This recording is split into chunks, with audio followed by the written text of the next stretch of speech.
देख, हम लोग यहाँ पे बात करने जा रहे हैं क्रोमोसोमल थ्योरी ऑफ इनहेरिटेंस की। इससे पहले हम लोगों ने बात कर ली थी मेंडल के जो लॉज थे उनकी पूरी, और मेंडल के जो लॉज थे उसमें सबसे पहले हमने बात की थी लॉ ऑफ डोमिनेंस की, लॉ ऑफ सेग्रीगेशन और लॉ ऑफ इंडिपेंडेंट असॉर्टमेंट की। लेकिन आपको ये पता है कि मेंडल ने अपना वर्क जो पब्लिश किया था 1885 में करा था। मेंडल ने अपना वर्क पब्लिश किया 1885 में, लेकिन लोग इसे समझ ही नहीं पाए थे। क्यों नहीं समझ पाए थे बताइए? इसके पीछे क्या कारण था कि मेंडल के इस वर्क को रिकॉग्नाइज ही नहीं किया गया? उस टाइम एक दूसरी बोलो बोलो। उस टाइम एक दूसरी थ्योरी चल रही थी। हाँ, डार्विन की थ्योरी चल रही थी। ठीक है, उस टाइम पे इन्होंने जब बताया कि डिस्क्रीट यूनिट होते हैं, जो तुम्हारे जीन्स हैं या फैक्टर्स हैं, डिस्क्रीट है, एक जनरेशन से दूसरी जनरेशन में जाएंगे, ये फैक्टर्स को खुद भी नहीं देख पाए थे। इन्होंने कोई इसका फिजिकल बेसिस बताया नहीं कि कोई आधार है फैक्टर का, लेकिन नहीं, बस कहते हैं हाँ फैक्टर होते हैं जो एक जनरेशन से दूसरी जनरेशन में जीन्स को ले जाते हैं। तो इन सारी चीजों में दिक्कत आ रही थी। और इन्होंने पब्लिकेशन इतनी, इनका पब्लिकेशंस जो इन्होंने जहां पब्लिश किया था वो भी लिमिटेड रेंज का था। जब लिमिटेड रेंज का था तो इस वजह से भी ये दिक्कत में फंस गए कि साहब इनकी बात ही नहीं पहुंच पाई दूर तक। जब लोगों को तक पहुंच ही नहीं पाई बात, तो फिर क्या होगा? तो बात यही रही कि साहब पहचान में ही नहीं आ पाए। और फिर 1900 में 3 साइंटिस्ट आए। कौन कौन? Hugo de Vries, Carl Correns और एरिक वॉन शर्मैन। इन 3 साइंटिस्ट ने अलग अलग अपनी अपनी जगह पे डिस्कवरी करी, इनके लॉस की रीडिस्कवरी करी, मतलब कि दोबारा से इसको करके देखा तो पता ये चला कि हाँ मेंडल के जो एक्सपेरिमेंट थे वो सही थे। लेकिन इसी के साथ साथ उस टाइम तक माइक्रोस्कोप की डिस्कवरी नहीं हो पा रही थी। फिर माइक्रोस्कोप की डिस्कवरी हुई, और माइक्रोस्कोप की डिस्कवरी के बाद फिर सेल के अंदर के सेल ऑर्गेनल्स के अंदर की बातें होने लगी, और सेल ऑर्गेनल्स की बात होते होते एट द एंड क्रोमोसोम की डिस्कवरी हो गई। क्रोमोसोम, क्रोमोसोम, क्रोमा मतलब होता है कलर और सोमा मतलब होता है बॉडी। तो कलर बॉडी, इसकी डिस्कवरी होगी क्रोमोसोम्स की। और जब क्रोमोसोम्स की डिस्कवरी हुई तो अब माइटोसिस और मियोसिस भी माइक्रोस्कोप से देखी जा सकती थी। तो जब माइक्रोस्कोप से माइटोसिस और मियोसिस को देखा गया तो पता ये चला कि क्रोमोसोम्स बिल्कुल वैसे ही बिहेव कर रहे हैं जैसे कि मेंडल के फैक्टर्स लाइक जीन्स। तो क्रोमोसोम्स और जीन्स में एक पैरेललिज्म आने लगी, और ये पैरेललिज्म बताने वाले जो साइंटिस्ट थे 1902 में, सटल और बावेरी, ये 2 साइंटिस्ट थे जिन्होंने कहा कि क्रोमोसोम्स जो है वो बिल्कुल वैसे ही बिहेव करते हैं जैसे कि जीन कर रहे थे। मेंडल साहब ये बता चुके थे। ठीक है, तो क्रोमोसोम और जीन के बीच में क्या इन्होंने लिंक करा? पैरेललिज्म। बिल्कुल पैरेलल है, जैसे क्रोमोसोम काम कर रहे हैं वैसे ही जीन भी काम कर रहे हैं। क्लियर है ये बात? और इसके बेसिस पे इन्होंने एक theory the, chromosomal theory of inheritance. उन्होंने कहा कि साहब क्रोमोसोम जो है वो बिल्कुल वैसे ही हैं जैसे कि जीन। और इस थ्योरी के अकॉर्डिंग क्या है? According to this theory, genes are the unit of heredity and are found in the chromosome. बिल्कुल सही बात। जीन क्या है? हेरिडिटी की यूनिट है, यानी कि यूनिट ऑफ इनहेरिटेंस। और क्या कर रहे हैं? कहां मिल रहे हैं? क्रोमोसोम के ऊपर मिलते हैं जीन्स। ये जो फैक्टर्स हैं जीन्स कहां मिल रहे हैं? क्रोमोसोम के ऊपर मिल रहे हैं। ठीक, अब क्या होगा? Theory they noted that the behavior of chromosomes are parallel to the behavior of Mendelian factor, that is the gene. तो इन्होंने इस बात को बताने के लिए यहां पे एक पूरी लिस्ट बना दी है। अगर आप इस लिस्ट को देख पाए तो आप सही से समझ पाएंगे। यहां पे कंपैरिजन है between behaviour of chromosome and gene. Gene के बिहेवियर और क्रोमोसोम के बिहेवियर के ऊपर एक कंपैरिजन किया गया, दोनों को पैरेलल बताया गया। इन्होंने कहा ये पहला ए वाला जो है ये क्या है? क्रोमोसोम है, और बी वाला क्या है? जीन है। ठीक है, इन्होंने कहा अकर्स इन पेयर, यानी क्रोमोसोम भी पेयर में मिलेंगे, होमोलॉगस क्रोमोसोम होते हैं मेल फीमेल के, और जीन जो है वो भी अकर्स इन पेयर, 2 एलील्स की फॉर्म में मिलता है। Segregate at the time of gamete formation, जब आपने लॉ ऑफ सेग्रीगेशन पढ़ा था तो ये सेग्रीगेट हो जाते थे, अलग अलग हो जाते थे at the time of gamete formation, such that only one of each pair is transmitted to the gene.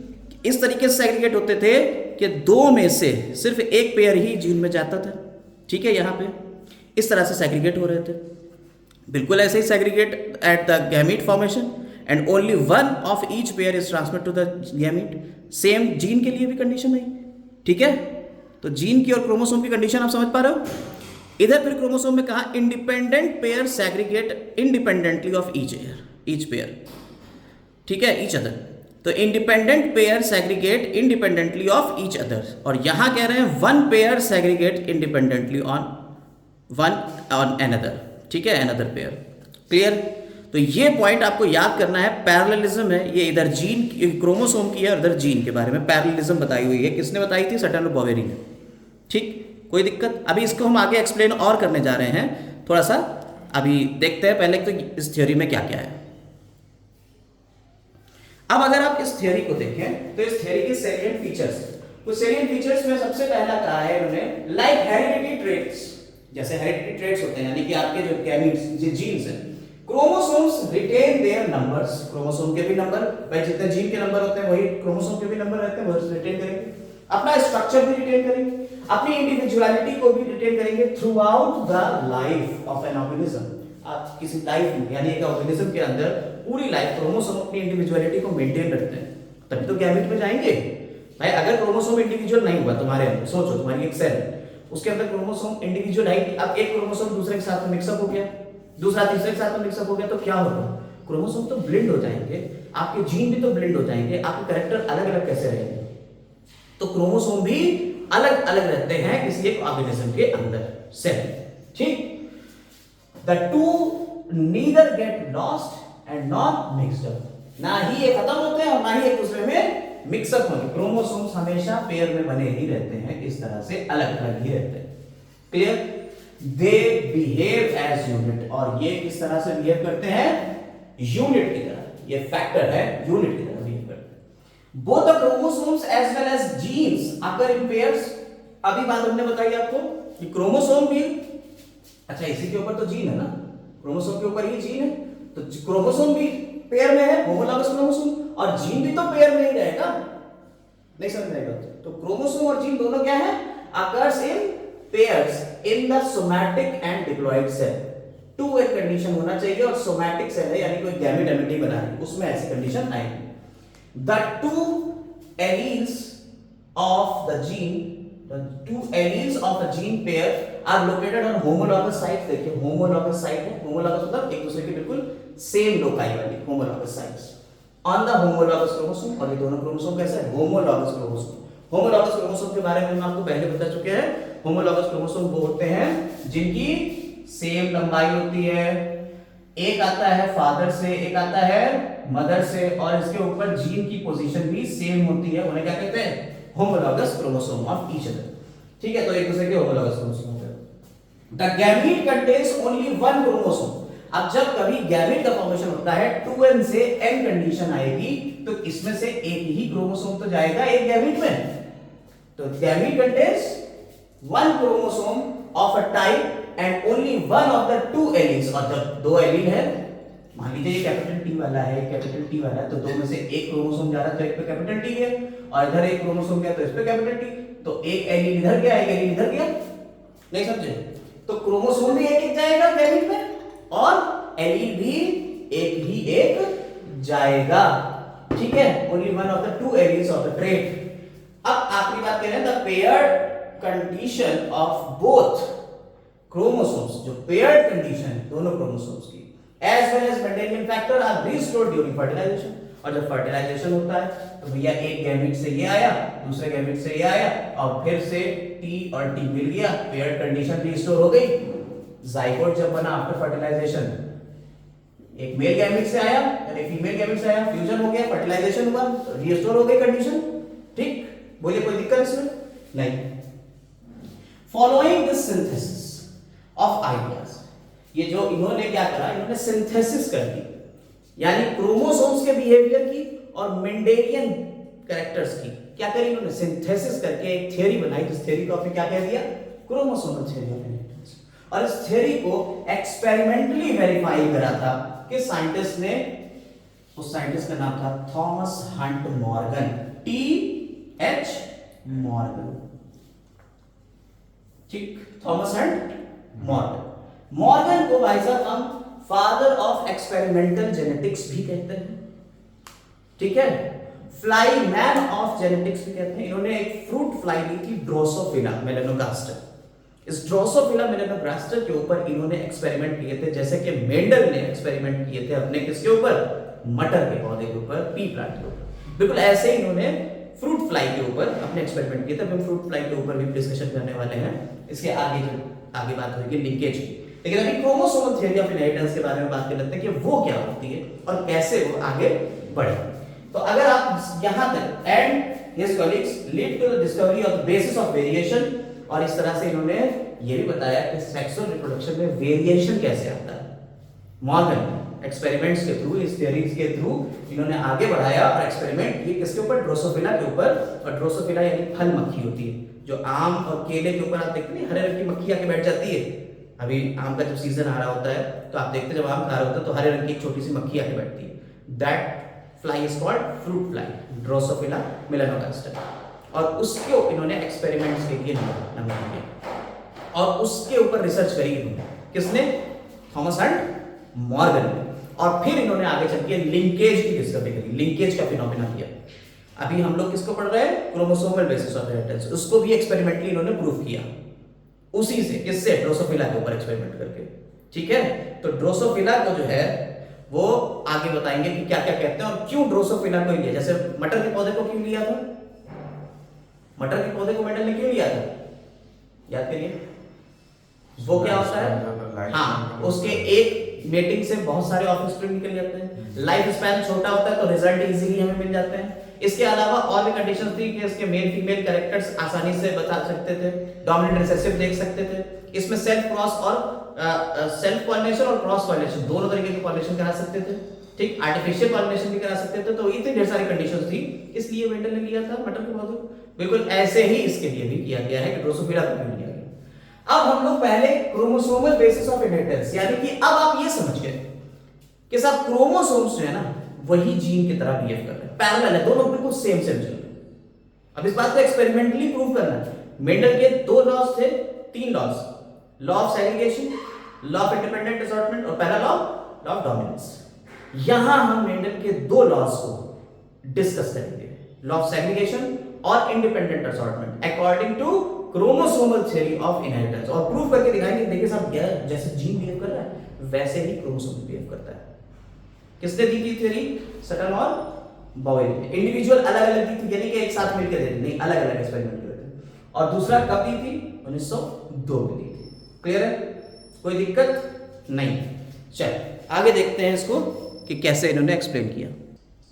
देखिए अब हम लोग जो है वो सबसे पहले क्रोमोसोमल बेसिस ऑफ इनहेरिटेंस को समझने के लिए हमें थोड़ा सा ज्ञान पीछे जाना पड़ेगा, 11th क्लास की बुक को पढ़ना पड़ेगा और उसमें हमें पढ़ना पड़ेगा सेल डिवीजन। ठीक है, सेल डिवीजन या सेल साइकिल।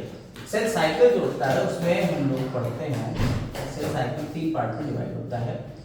सबसे पहले इसमें G1 फेज आती है, फिर S आती है और फिर G2 फेज आती है, और फिर यहाँ से डिवीजन फेज आती है। यहाँ से यहाँ तक सेल अपने आप को प्रिपेयर करती है।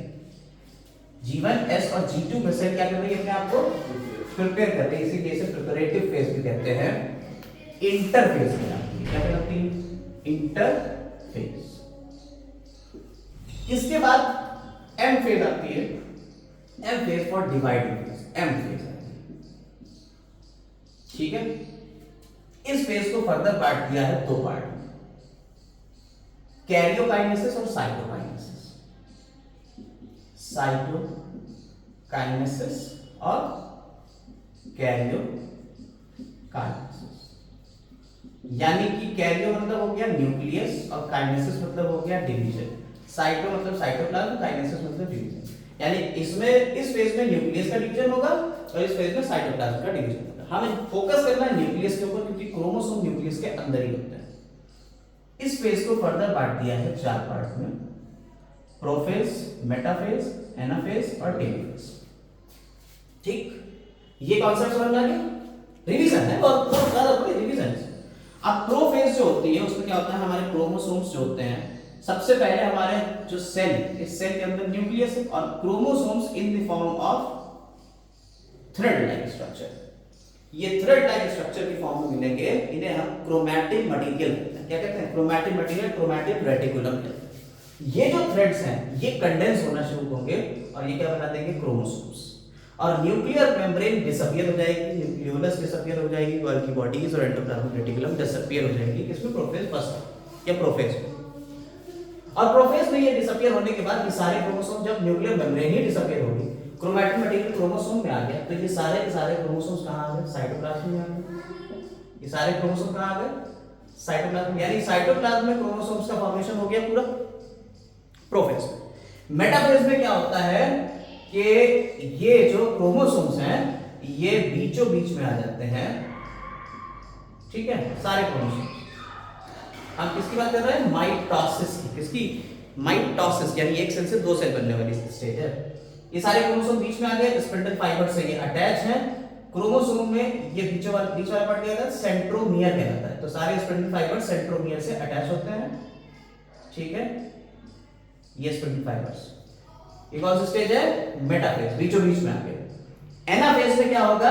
ये क्रोमोसोम्स जो है वो अपने क्रोमैटिड्स में टूटेंगे और ये क्रोमैटिड्स कुछ इस तरह से क्रोमोसोम्स जो है वो इधर से इधर चलने लगे और ये वाला क्रोमोसोम का पार्ट नीचे, यानी ये क्रोमोसोम आधा पार्ट ऊपर और आधा पार्ट नीचे रखेगा। सिस्टर क्रोमैटिड्स हैं, ये दोनों क्रोमैटिड्स अपने अलग अलग हो जाएंगे। एक पोल की तरफ चल जाएगा, दूसरा दूसरे पोल की तरफ चला जाएगा। क्लियर हुई बात या नहीं? अब यहां सारे के सारे 46 क्रोमोसोम इस तरीके से अरेंज है, तो 46 क्रोमोसोम ऊपर चले गए, 46 क्रोमोसोम नीचे चले गए, एनाफेज कंडीशन। और टेलोफेज में ये क्रोमोसोम फिर से एक दूसरे में जुड़ जाएंगे और क्या बना देंगे? क्रोमैटिन मटेरियल, और ये क्रोमोसोम बन गया, ये न्यूक्लियस बन गया। इस तरह से एक न्यूक्लियस डिवाइड होते होते दो न्यूक्लियस बन गया और क्रोमोसोम्स के नंबर भी 46 ऊपर चले गए और 46 नीचे आ गए। बोलो कोई दिक्कत इसमें? ये क्या था? माइटोसिस थी। ये कौन सी फेज थी? जब अलग अलग जा रहे हैं तो एनाफेज। ये कौन सी? जब नए न्यूक्लियस बन गया तो टेलोफेज। और इस तरह से ये साइटोकाइनेसिस हो जाएगी, अब सेल भी डिवाइड हो जाएंगी, खत्म हो गया, इसका दो नई सेल बन जाएंगी। बोलो ठीक, कोई दिक्कत नहीं? बहुत सिंपल था। तो प्रोफेज में क्रोमोसोम बने, मेटाफेज में क्रोमोसोम बीचों बीच में है इक्वेटोरियल प्लेट पे, एनाफेज में ये क्रोमोसोम्स आधे ऊपर आधे नीचे चले गए, ठीक, और टेलोफेज में ये जो कुछ भी प्रोफेज में गया था वो वापस से टेलोफेज में वापस आ गया, ठीक, ठीक है। ये कौन सी थी? हमने कहा माइटोसिस। माइटोसिस, इसके थ्रू जो है वो नए क्रोमोसोम्स बनते हैं, नई सेल्स बनती हैं। आपकी सोमैटिक सेल से आपकी कहीं चोट लग गई और चोट के बाद आपकी घाव भर रहा है तो आइडेंटिकल सेल चाहिए होगी, तो आइडेंटिकल सेल इसके थ्रू मिल जाती है, ठीक। ये हम थोड़ा सा रिवाइज करा देंगे, 5 मिनट में रिवाइज करा देंगे। अब हमने कहा कि साहब मियोसिस करेंगे। अब हम कौन सी सेल डिवीजन की प्रोसेस पढ़ने वाले हैं? मियोसिस। मियोसिस जो होती है ये फर्दर दो पार्ट में डिवाइड है, मियोसिस फर्स्ट और मियोसिस सेकंड, दो पार्ट में डिवाइड। मियोसिस फर्स्ट फर्दर 3, वही 4 फेज, प्रोफेज, मेटाफेज, एनाफेज और टेलोफेज। यहां पे भी प्रोफेज, मेटाफेज, एनाफेज और telophase. Prophase first, metaphase first, anaphase first और telophase first. Prophase second, metaphase second, anaphase second और telophase second. Clear? Prophase first जो है ये फर्दर डिवाइड होती है लैक्टोटीन, जाइगोटीन, पैकेटीन, डिप्लोटीन और diakinesis. Leptotene, zygotene, pachytene, diplotene और diakinesis. Leptotene, zygotene, pachytene, diplotene और डाइकाइनेसिस। लता जरा पानी दे दो, लता जरा पानी दे दो। लैक्टोटीन, जाइगोटीन, पैकेटीन, डिप्लोटीन, डाइकाइनेसिस, ठीक। अब लैक्टोटीन और जाइगोटीन और पैकेटीन, डिप्लोटीन, डाइकाइनेसिस में क्या होता है अभी देखते हैं। तो यहां लैक्टोटीन में क्या होता है? प्रोफेज फर्स्ट की जो लैक्टोटीन है, जैसा कि आपको पता है अभी हमने कि प्रोफेज में क्या होगा? क्रोमोसोम्स का फॉर्मेशन हो जाता है, पूरे क्रोमोसोम बन जाएंगे। लेकिन यहां क्या होगा जरा देखिए, G1 S G2 हम क्यों नहीं बता रहे? G1 में तुम्हारा जो आरएनए है उसकी सिंथेसिस होगी और जो तुम्हारे बचे हुए प्रोटीन्स हैं उनकी सिंथेसिस होगी। S फेज रेप्लिकेशन फेज है, डीएनए रेप्लिकेशन होगा यहां पे, डीएनए के और हिस्टोन प्रोटीन्स का फॉर्मेशन होगा। G2 फेज में जो बचे हुए तुम्हारे आरएनए है और प्रोटीन है वो यहां हो जाएगा, ठीक, इसलिए हमने बताया नहीं था।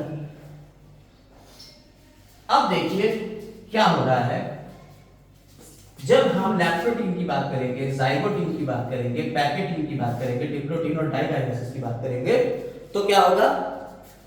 देखिए लैक्टोटीन ये सब है किसकी? प्रोफेज का ही तो पार्ट है। और प्रोफेज में क्या होता है जरा बताओ? क्रोमैटिन रेटिकुलम जो है वो क्रोमोसोम्स की फॉर्म में आ जाता है, ये तो होता है, यही तो काम होता है। लेकिन यहां तक आते आते इसमें बहुत सारे इवेंट होते हैं, आप उसको देखिए। लैप्टोटीन में सबसे पहले क्रोमोसोम्स का फॉर्मेशन हो जाएगा, सारे क्रोमोसोम बन जाएंगे और ये बिखरे होंगे पूरी सेल के अंदर। जाइगोटीन में क्या होता है? Pairing of homologous chromosome, homologous chromosome. क्या हो रहा है यहाँ पे? होमोलॉगस क्रोमोसोम से क्या हो रही है? पेयरिंग हो रही है। ये क्रोमोसोम आया और ये क्रोमोसोम आया, जो होमोलॉगस थे, लंबाई में एक जैसे थे, ठीक है, और जिनके ऊपर जीन की पोजीशन भी सेम थी, वो पेयर में आ गए। पहला पेयर, फिर दूसरा पेयर, फिर तीसरा पेयर एंड सो ऑन करके आपके अंदर कितने 46, तो 46 पेयर आ गए। 46 नहीं 23 पेयर, 46 क्रोमोसोम है, 23 पेयर, एक मेल एक फीमेल। इस तरह से तुम्हारे क्रोमोसोम सारे आते हैं फादर और मदर के। कोई दिक्कत? होमोलॉगस क्रोमोसोम्स की पेयरिंग हो गई। अब पैकेटीन में क्या होता है? लैप्टोटीन, जाइगोटीन, पैकेटीन। पैकेटीन में क्या होता है? पैकेटीन में ये जो क्रोमोसोम्स हैं इनके बीच इधर से ये जाएगा, ये क्रोमैटिड्स कहलाते हैं। क्या कहलाते हैं? Chromatids, chromatids. और ये जो क्रोमैटिड्स हैं ये एक दूसरे को इस तरीके से क्रॉस करते हैं, और यहां पे भी ये क्रोमैटिड्स एक दूसरे को क्रॉस कर देंगे। और क्रॉस करने के बाद क्या होगा? ये वाला जो डीएनए का पार्ट है इसका, इस क्रोमोसोम का ये सेगमेंट इस वाले के साथ में, और इस क्रोमोसोम का ये सेगमेंट इस वाले के साथ में अब ऐड हो जाएगा। यानी एक्सचेंज हो गया, जेनेटिक मटेरियल का एक्सचेंज हो गया। तो exchange of genetic material between two homologous chromosomes is called crossing over. तो यहां क्या हो रहा है? Crossing over. और जब एक्सचेंज हो रहा है जेनेटिक मटेरियल का, तो यही जो वेरिएशन आएंगे। मॉर्गन ने यही तो बताया, थॉमस हंट मॉर्गन ने, कि एक्सपेरिमेंटली प्रूव कर दिया कि सेक्सुअल रिप्रोडक्शन में वेरिएशन कैसे आते हैं। मियोसिस हम करते हैं इसलिए कि गैमीट बनते हैं।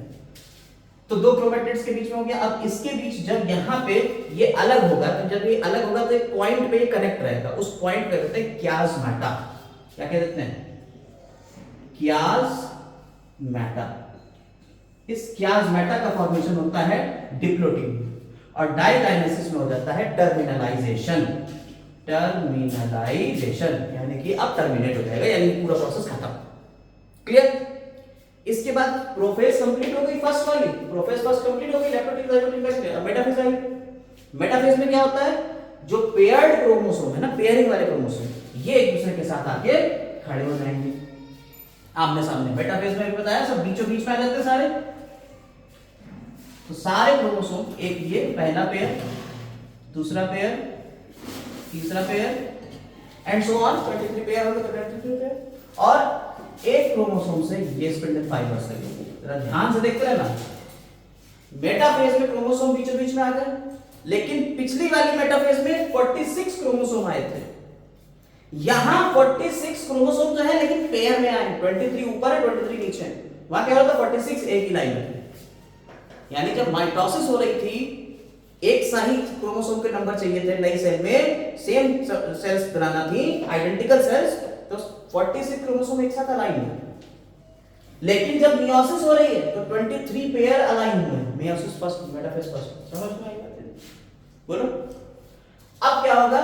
वही एनाफेज, तो ये क्रोमोसोम्स अपोजिट साइड में जाएंगे, यानी कि 23 क्रोमोसोम्स ऊपर की तरफ आ गए और 23 क्रोमोसोम्स नीचे की तरफ आ गए। एनाफेज हो गई। बोलो। 23 ऊपर 23 नीचे, क्रोमोसोम के नंबर हाफ हो गए। पीछे क्रोमोसोम का नंबर सेम थे 46, यहां क्या होगा? क्रोमोसोम के नंबर हाफ हो गए। अब एनाफेज में क्या हो जाएगा? ये सारे क्रोमोसोम एक साथ जुड़ जाएंगे, न्यूक्लियस बन गया, इसके ऊपर ये सेल आ गई, साइटोकाइनेसिस। प्रोफेज, मेटाफेज, एनाफेज और टीलोफेज में ये हो गया कि नया नया जो कुछ भी प्रोफेज में खत्म हुआ था टीलोफेज में वापस आ गया। कोई दिक्कत? ये सेल का कॉन्सेप्ट है, बेसिक सेल डिवीजन कॉन्सेप्ट है, 11th क्लास का है, इसके अंदर तेज पढ़ाते हैं थोड़ा। ठीक, इतना समझ में आ गया। और अब क्या होगा? ये थी फर्स्ट वाली, टीलोफेज फर्स्ट खत्म। इसके जस्ट बाद मियोसिस सेकंड शुरू होगी, और मियोसिस सेकंड बिल्कुल वैसे ही जैसे माइटोसिस। तो इससे ये 23 वाले हो गए, ये 23 वाले हो गए, यहां 46 से शुरू किया था और यहां 23 आ गए। बोलो कोई दिक्कत नहीं? यानी रिडक्शन डिवीजन हो गया, रिडक्शन हो गया, रिड्यूस हो गया क्रोमोसोम के नंबर। अब 23 से आगे फिर 23 वाले और इधर 23 वाले, ये दो गैमेट बन गए बोलो। और ये कैसे होंगे, ये बिल्कुल वैसे होंगे जैसे पिछला चल रहा था। इस बात के साथ में अब आपकी एनसीईआरटी इसको समझाने के लिए कुछ दो डायग्राम बनाई, वो दो डायग्राम हम आपको एक्सप्लेन करने जा रहे हैं। एनसीईआरटी ने ये दो डायग्राम के थ्रू आपके दो लॉस को एक्सप्लेन किया है, लॉ ऑफ सेग्रीगेशन और लॉ ऑफ इंडिपेंडेंट असॉर्टमेंट। ठीक है, आप देखिए जरा इसको गौर से। अब हम बुक में देखने जा रहे हैं, आप लोग भी अपनी अपनी बुक में देखिए। यहां पे ये एक इन्होंने दिया हुआ है, जो ये दिया हुआ है इसको इन्होंने एक्सप्लेन कर रहे हैं किसको, लॉ ऑफ सेग्रीगेशन। किसको, लॉ ऑफ सेग्रीगेशन को ये एक्सप्लेन करने जा रहे हैं इस डायग्राम के थ्रू। देखिए G1 फेज थी, S गायब करके इन्होंने G2 फेज लेके आए, G1 S G2 होती है। G1 फेज में देखिए ये येलो कलर का है और इसके साथ में ऑरेंज कलर का दिख रहा है क्रोमोसोम, दो क्रोमोसोम दिखे ऊपर, और नीचे ऑरेंज कलर का है और इसके साथ में ग्रीन कलर का क्रोमोसोम दिख रहा है, दो क्रोमोसोम दिखे नीचे। ठीक, ये दोनों क्रोमोसोम आगे गए, देखिए बाईवेलेंट हो गए। बाईवेलेंट का अब यहां देखिएगा, ये क्रोमोसोम का अभी एक दिख रहा था, अब दो सिस्टर क्रोमैटिड्स दिखने लगे G2 तक। एक ही क्रोमोसोम दो सिस्टर क्रोमैटिड्स में टूट गया है। क्रोमोसोम क्रोमैटिड्स से मिलकर बना होता है, अभी बताया हमने। तो यहां पे G2 में इन्होंने बता दिया कि ये क्या है, दो क्रोमैटिड्स का बना हुआ। फिर मियोसिस फर्स्ट की देखिए, एनाफेज फर्स्ट आई, देखिए जरा गौर से, एनाफेज फर्स्ट आ गई।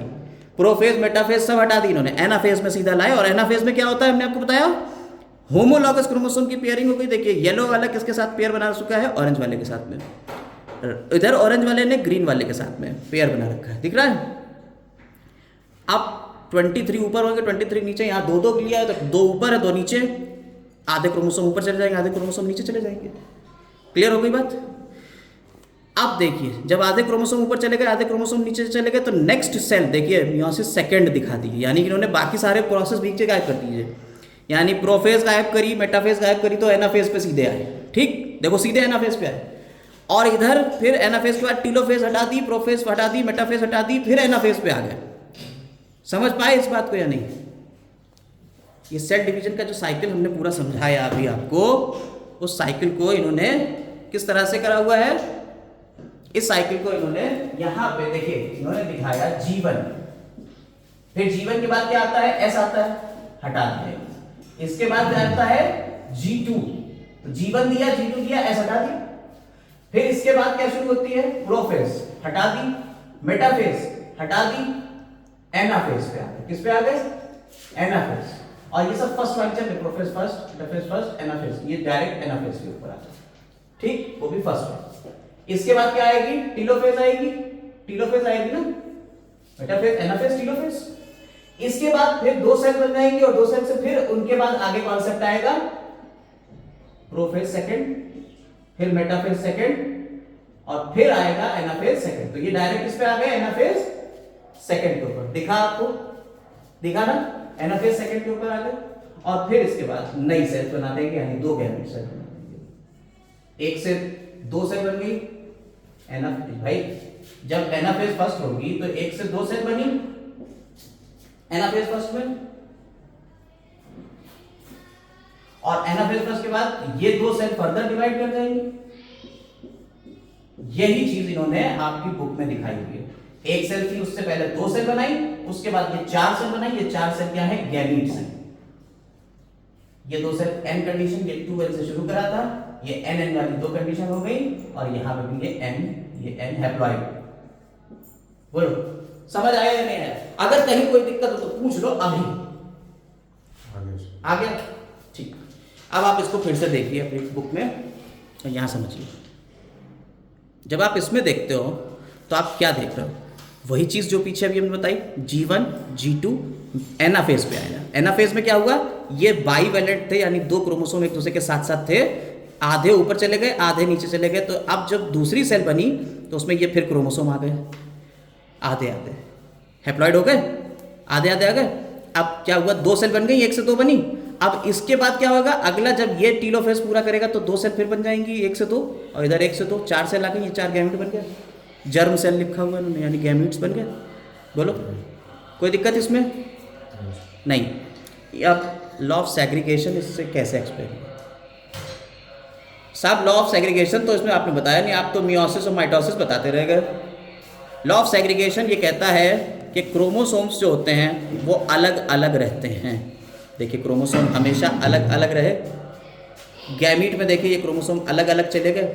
यहाँ शुरू हुआ था एक से ये दो सेल दो क्रोमोसोम हो गए, यहाँ पेयर में आ गए। ये पेयर में एक अलग गया, एक अलग गया, ये अलग गया, ये अलग गया। और इसका भी देखिए जो गैमीट्स है बिल्कुल अलग अलग चले गए। अगर आप एलील्स की बात करते तो एलील्स में भी तो यही होता था। एलील्स में भी तो हैप्लॉइड हो जाते थे। यहाँ पे अगर एक एलील होता था कैपिटल टी तो कैपिटल टी में से सिर्फ एक इसमें आता था, एक इसमें आएगा। तो एलील्स भी तो क्या हुआ, इसका मतलब जीन और क्रोमोसोम एक से ही तो हुए, पैरेललिज्म नहीं हो गई। यही हम बताना चाह रहे थे, क्रोमोसोम्स की पैरेललिज्म। ये क्या बता दिया, लॉ ऑफ सेग्रीगेशन। सेग्रीगेशन ये बताता है कि क्रोमोसोम्स क्या होते हैं, किसी भी सेल के अंदर क्रोमोसोम्स इंडिविजुअलिटी को मेंटेन रखते हैं, अलग अलग रहते हैं, सेग्रीगेट रहते हैं। ठीक, अब यही चीज जीन्स के साथ में भी थी। जीन्स भी सेग्रीगेशन कर रहे थे, अलग अलग रह रहे थे, सेपरेट रह रहे थे। पैरेललिज्म मेंटेन हुई, एक्सप्लेन हो गया। अब आते हैं लॉ ऑफ इंडिपेंडेंट असॉर्टमेंट की तरफ। अब लॉ ऑफ इंडिपेंडेंट असॉर्टमेंट जो है उसको अगर आप देखेंगे तो हम उसके लिए यहाँ इन्होंने दूसरी फिगर दे रखी है, इंडिपेंडेंट असॉर्टमेंट। इसमें इन्होंने क्या करा, एक सेल ली, उसकी दो प्रोबेबिलिटी ली। जरा देखेंगे, दो प्रोबेबिलिटी ली। इंडिपेंडेंट असॉर्टमेंट क्या कहता है कि गैमीट्स इंडिपेंडेंट है एक दूसरे के साथ असॉर्ट होने के लिए।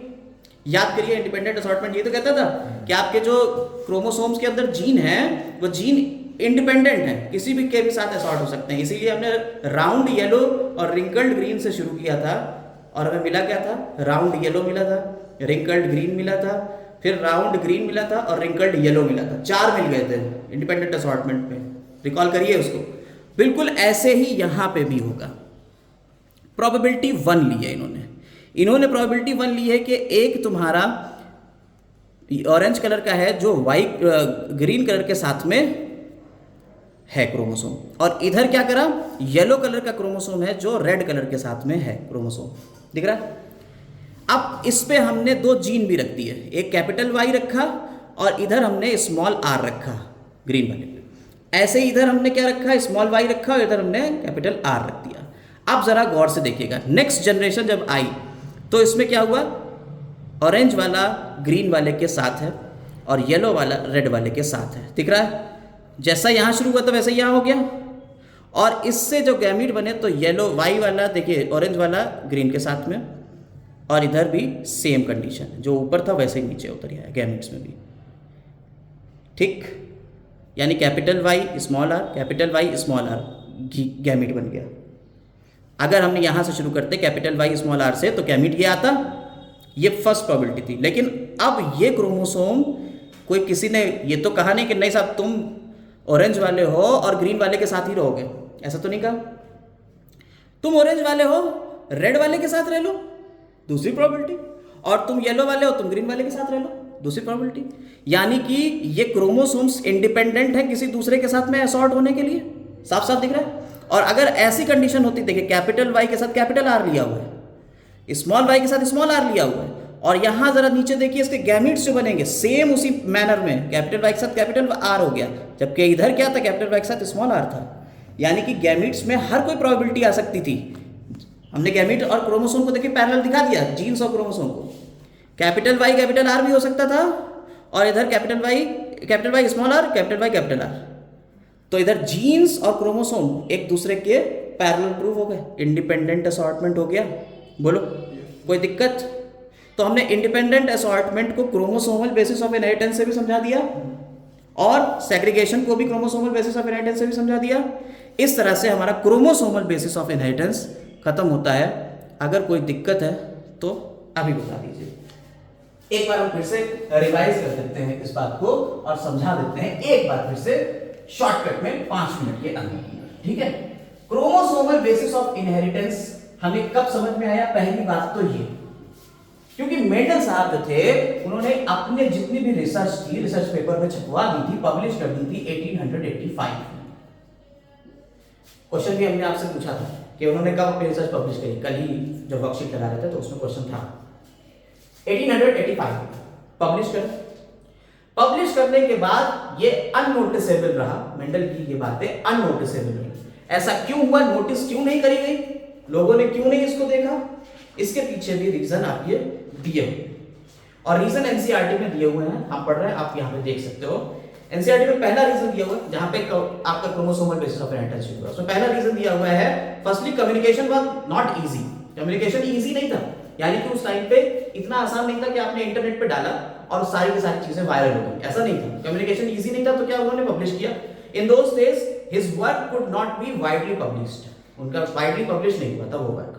Secondly his concept of gene, that is the factors in Mendel words are stable and discrete unit that control the expression of traits. ये जो उन्होंने बताया कि भाई हमारे जो जीन है वो स्टेबल रहते हैं और कंट्रोल करते हैं किसी एक पर्टिकुलर ट्रेट को, और बने होते हैं of the pair of alleles which did not blend, जो एलील्स के पेयर हैं वो ब्लेंड नहीं करते, मिक्स नहीं करते हैं, एलील्स जो हैं वो अलग अलग रहते हैं, कैपिटल टी अलग, स्मॉल टी अलग अलग रहता है। And was not accepted by the contemporaries, जो कंटेम्पोररीज थे यानी उस समय के जो साइंटिस्ट थे, उन्होंने क्या करा, उन्होंने इस बात को एक्सेप्ट ही नहीं किया कि भाई तुम गलत सलत बात कर रहे हो। तीसरी बात थी कि Mendel's approach of using mathematics to explain biological phenomena was totally new, mathematical approach लगा दी बायोलॉजिकल फिनोमेना को एक्सप्लेन करने के लिए, ये बिल्कुल नई अप्रोच थी जो कि उस समय के लोगों के लिए पचाने वाली नहीं थी। तीसरा, फाइनली दो Mendel work suggested the factors were discrete unit, he could not provide any physical proof, उन्होंने कोई भी फिजिकल प्रूफ नहीं दे पाए थे कि साहब ये हमारा गैमीट है या जीन है जो देखिए एक जनरेशन से दूसरी जनरेशन में आ रहा है, मेंडल ने नहीं कर पाया, भाई उस टाइम तक इतना माइक्रोस्कोप का रिसर्च नहीं हुआ था, माइक्रोस्कोपिक वर्ड हुआ ही नहीं था, इतना ज्यादा वर्क नहीं हुआ था माइक्रोस्कोप का। फिर 1900 आया और 1900 में रीडिस्कवरी हुई, तीन साइंटिस्ट आए, कौन थे, डी वेरीज, कार्ल कोरेंस और शर्मैक। ह्यूगो डी वेरीज जो थे ये हॉलैंड के थे, याद रखिएगा, ह्यूगो डी वेरीज हॉलैंड के थे, एनसीईआरटी में नहीं लिखा है। कार्ल कोरेंस जर्मनी के थे और एरिक वॉन शर्मैक ऑस्ट्रिया के थे। क्वेश्चन की एक बार पूछा जा चुका है इसलिए हम बता रहे हैं। ह्यूगो डी वेरीज हॉलैंड के, एच याद करो, ह्यूगो डी वेरीज हॉलैंड के थे, कार्ल कोरेंस जो थे वो जर्मनी के थे, और शर्मैक, एरिक वॉन शर्मैक जो थे ये ऑस्ट्रिया के थे। ये तीन साइंटिस्ट अलग अलग, इन्होंने अपना रिसर्च वर्क किया और देखा कि हाँ सब मेंडल साहब ने जो था वो सही बातें कही हैं, और मेंडल के लॉज बना दिए, कोरेंस था, किसने, कोरेंस ने मेंडल के जो वर्क थे, जो पोस्टुलेट्स थे उनको लॉज में बदल दिया, कार्ल कोरेंस ने। तीन लॉ दिए, law of segregation, law of dominance, law of independent assortment. पहला लॉ था लॉ ऑफ डोमिनेंस एनसीईआरटी के अकॉर्डिंग, लॉ ऑफ सेग्रीगेशन दूसरा, और लॉ ऑफ इंडिपेंडेंट असॉर्टमेंट। ये एनसीईआरटी में लिखा जो कि है तो गलत लेकिन आपको मानना ही है, ठीक है। एनसीईआरटी में लिखे ये तीन लॉ इसी सीक्वेंस में, ये पहला लॉ नहीं था, सेग्रीगेशन पहला लॉ था अकॉर्डिंग टू कोरेंस, लेकिन एनसीईआरटी ने इसे ये लिखा तो हम यहीं से शुरू करेंगे। इसके बाद 1902 आया और पोस्ट मेंडेलियन डिस्कवरीज शुरू हुई। 1902 में मेंडल के बाद की डिस्कवरीज शुरू, उसमें पहले साइंटिस्ट है सटन और पॉवेल, उन्होंने कहा कि सब क्रोमोसोम की डिस्कवरी हो चुकी है, कलर बॉडी होता है, और जो क्रोमोसोम होता है उस बिल्कुल वैसे ही वर्क कर रहा है जैसे कि मेंडल ने बताया था जीन वर्क करता है, ये भी पेयर में है वो भी पेयर में है, ये भी अलग अलग रहता है वो भी अलग अलग रहता है, ये भी एक गैमेट में एक जाता है वो भी एक गैमेट में एक ही जाता है, बताया। और इस तरह से इन्होंने chromosomal basis of inheritance explain करने के लिए इन्होंने हमारा सेल डिवीजन का सहारा लिया। सेल डिवीजन के सहारे में सबसे पहले इन्होंने क्या करा, जीवन और G2 ले लिया, जीवन और G2। जीवन फेज और G2 फेज में क्रोमोसोम्स बनते हैं, बड़े होते हैं, यहां सिंगल पेयर्स ये सिस्टर क्रोमैटिड्स दिखाते हैं। इसके बाद सेग्रीगेशन को एक्सप्लेन कर रहे हैं, लॉ ऑफ सेग्रीगेशन। सेग्रीगेशन का मतलब होता है अलग अलग रहना, सेग्रीगेशन का मतलब क्या होता है, अलग अलग होता है, सेपरेट रहना, क्रोमोसोम सेपरेट रहते हैं इस बार। तो एनाफेज यहां दिखाई गई है और एनाफेज में ये क्रोमोसोम्स जो है वो सेपरेट हो रहे हैं। इसके बाद एनाफेज के बाद एनाफेज सेकंड आ जाएगी, एनाफेज फर्स्ट है और ये एनाफेज सेकंड आ जाएगी, और इसमें क्रोमोसोम्स अलग अलग जाते हुए दिख रहे हैं, ठीक। और फिर गैमेट्स बनाते हैं, गैमेट्स में क्रोमोसोम बिल्कुल अलग अलग हो गए, सेपरेट रहते हैं, तो लॉ ऑफ सेपरेशन या सेग्रीगेशन इस तरह से प्रूव हो गया। के साथ क्रोमोसोम बिल्कुल वैसे ही वर्क कर रहा है जैसे जीन करते थे। हमने आपको बताया था भाई जीन क्या होता है, कैपिटल टी स्मॉल टी, याद करिए, उससे हम इसको रिलेट करते हैं। कैपिटल टी ने क्या करा, ये अलग अलग हो गया गैमेट्स में, स्मॉल टी अलग अलग हो गया गैमेट्स में, और फिर F1 जनरेशन में capital T small T type सारे आ गए थे। फिर हमने जब F2 जनरेशन बनाई थी तो F1 जनरेशन के कैपिटल टी स्मॉल टी को लिया था। यार F1 जनरेशन में सारे के सारे कैसे आए थे, टॉल आए थे, याद करो, तो ये तो लॉ ऑफ डोमिनेंस था कि सारे के सारे टॉल आएंगे। लेकिन इससे ये बात भी तो प्रूव हो गई कि यार ये वाला तो दिख ही नहीं रहा है, डॉट वाला तो दिख ही नहीं रहा है, क्या ये ब्लेंड हो गया, क्या मिक्स हो गया? तो मिक्सिंग नहीं हुई इस बात को बताने के लिए हमने F2 जनरेशन बनाई, और F2 जनरेशन में 3:1 का रेशियो आया था। तीन कैसे थे? टॉल और एक डॉर्फ, यानी F2 जनरेशन में फिर से डॉर्फ दिखा। इसका मतलब क्या था कि क्रोमोसोम्स ब्लेंड नहीं हुए थे, मिक्स नहीं हुए थे, इसके जीन थे वो अलग अलग है। ये तो सेग्रीगेशन था। और यहाँ क्रोमोसोम भी तो अलग अलग रहते हैं यार, क्रोमोसोम भी तो अलग अलग है, ये भी तो सेग्रीगेशन होगा। यानी chromosome just like gene, parallelism, और यही तो है chromosomal basis of inheritance by Sutton and Boveri. Clear हुई? इसी तरह से इंडिपेंडेंट असॉर्टमेंट में हमने राउंड येलो रिंकल्ड ग्रीन लिया था राउंड येलो और रिंकल्ड ग्रीन लिया था। इसके बाद जब हमने क्रॉस कराया तो F2 जनरेशन में क्या मिले थे? राउंड येलो भी मिला था, रिंकल्ड ग्रीन मिला था, और दो नए मिल गए थे, राउंड ग्रीन और रिंकल्ड येलो।